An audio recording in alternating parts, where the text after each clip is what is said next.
وكذلك أنزلنا إليك الكتاب فالذين آتيناهم الكتاب يؤمنون به ومن هؤلاء من يؤمن به وما يجحد بآياتنا إلا الكافرون وما كنت تتلو من قبله من كتاب ولا تخطه بيمينك إذا لارتاب المبطلون بل هو آيات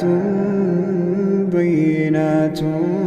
في صدور الذين أوتوا العلم